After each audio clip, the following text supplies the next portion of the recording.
Yamaha phasor FZ15 এটা হচ্ছে আপনার ইয়ামাহার একটা নতুন বাইক। আসলে নতুন বাইক বলতে এটা যেহেতু বাংলাদেশের মার্কেটে এখনো আসে নাই, যার কারণে এটা আর কি আমাদের জন্য নতুন বাইকই বলতে পারেন। এই বাইকটা কিন্তু আপনার দেখতে হুবহু ইয়ামাহা FZS25 এর মতো। এটা হচ্ছে আপনার 150 সিসির একটা বাইক। এই বাইকটাতে কিন্তু আপনারা অনেকগুলো অ্যাডভান্টেজ পাবেন, যার কারণেই আসলে কিন্তু এই বাইকটা এতটা জনপ্রিয়। তার পাশাপাশি এটাতে আপনারা কিছু ডিসঅ্যাডভান্টেজও পাবেন। তো ওই আর কি সব কিছু নিয়েই আজকের ভিডিওতে এই বাইকটার সম্পর্কে আমি বিস্তারিত আলোচনা করব। তার পাশাপাশি বাইকটা যখন বাংলাদেশে আসবে তখন এটার প্রাইস কেমন হতে পারে তার সব কিছুই কিন্তু আমি আপনাদের জানাবো। তো চলুন ভিডিওটা শুরু করা যাক। আর তাছাড়া বাইক রিলেটেড যে কোনো ধরনের আপডেট পেতে চাইলে কিন্তু আমাদের চ্যানেলটাকে সাবস্ক্রাইব করে পাশে থাকা বেল আইকনটা অবশ্যই প্রেস করে রাখবেন, তাহলে আমাদের আপলোড করা নতুন ভিডিও সবার আগে কিন্তু চলে যাবে আপনার কাছে। তো চলুন ভিডিওটা শুরু করা যাক। প্রথমেই বাইকটার লুকস অ্যান্ড ডিজাইন এবং এর বিল কোয়ালিটি নিয়ে যদি বলতে যাই,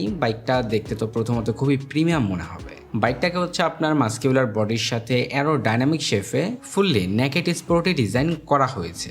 এর ফলে বাইকটাকে দেখতে তো প্রথমত ভালো লাগেই। তাছাড়া যদি আপনি বাইকটার ফ্রন্ট সেকশনে লক্ষ্য করেন, এটা কিন্তু আপনার ইয়ামাহা FZS25 এর মতোই, মানে দুইটা বাইকের ডিজাইনের ক্ষেত্রে কিন্তু আপনারা খুবই সিমিলারিটি পাবেন। আর তাছাড়া বাইকটার বিল কোয়ালিটি নিয়ে যদি বলতে যাই, আসলে বাইকটা যেহেতু আপনার একটু ম্যাট ফিনিশ টাইপের করা হয়েছে, যার কারণে আসলে এটা দেখতে প্রিমিয়াম লাগে। তাছাড়াও কিন্তু এটার বিল কোয়ালিটি আপনারা খুবই প্রিমিয়াম পাবেন। তো ওভারঅল বাইকটার লুকস অ্যান্ড ডিজাইন এবং এর বিল কোয়ালিটি এক কথায় বলতে গেলে মোটামুটি ভালোই বলা যায়। এরপরে যদি বাইকটার পরবর্তী সেকশন নিয়ে বলতে যাই, বাইকটা তো হচ্ছে আপনারা হেডলাইট হিসেবে পাবেন LED প্রজেকশন হেডল্যাম্প সেটআপ, যার নাইট ভিজিবিলিটি প্রথমত আপনারা খুবই ভালো পাবেন, কারণ আমরা সচরাচর জানি যে LED প্রজেকশন হেডল্যাম্প সেটআপের পাওয়ারটা একটু বেশি হয়ে থাকে, যার কারণে আপনারা নাইট ভিজিবিলিটি কিন্তু খুবই ভালো পাবেন। বাইকটার হেডল্যাম্প সেকশনে একটু অ্যাডভান্টেজ পেলেও কিন্তু এটার আপনার ইন্ডিকেটর সেকশনে কিন্তু কিছু ডিসঅ্যাডভান্টেজ আছে। যেমন আপনার ইন্ডিকেটরগুলো আপনারা কিন্তু পাবেন হ্যালোজেন বাল্বের, যেটা কিন্তু আপনার তারা না দিলেও পারতো,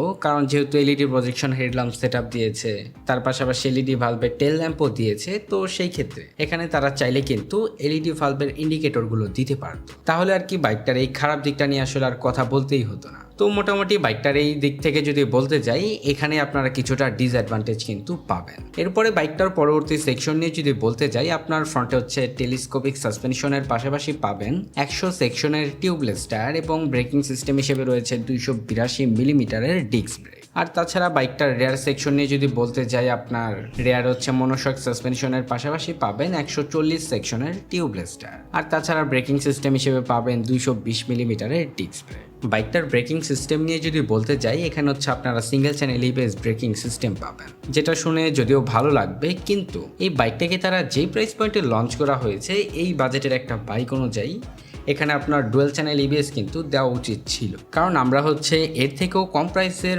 বাইকগুলোতে কিন্তু আপনার dual channel ABS braking system দেখে থাকি। তো সেই ক্ষেত্রে বাইকটা কিন্তু অনেকটাই পিছিয়ে থাকে।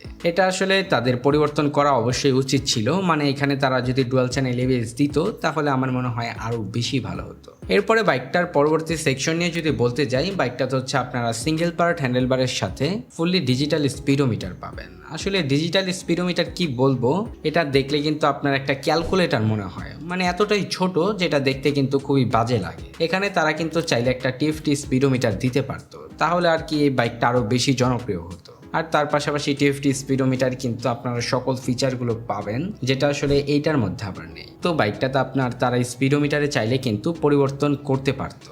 এরপরে আপনার বাইকটার ইঞ্জিন সেকশন নিয়ে যদি বলতে যাই, বাইকটা তো হচ্ছে ইঞ্জিন হিসেবে পাবেন 149 CC 4 stroke 2 valve single cylinder SOHC EFI air cooling engine. এখানে আপনার এয়ার কুলিং সিস্টেম দিয়েছে, যেটা শুনলে যদিও খারাপ লাগবে, কারণ হচ্ছে এই বাজেটের একটা বাইক অনুযায়ী এটাতে তাদের অবশ্যই কিন্তু লিকুইড কুলিং সিস্টেম দেওয়া উচিত ছিল, কিন্তু এখানে আসলে এয়ার কুলিং দিয়েও আপনার কাজ চালাইতে পারবেন, কারণ বাইকটার পাওয়ার কিন্তু অনেকটাই কম।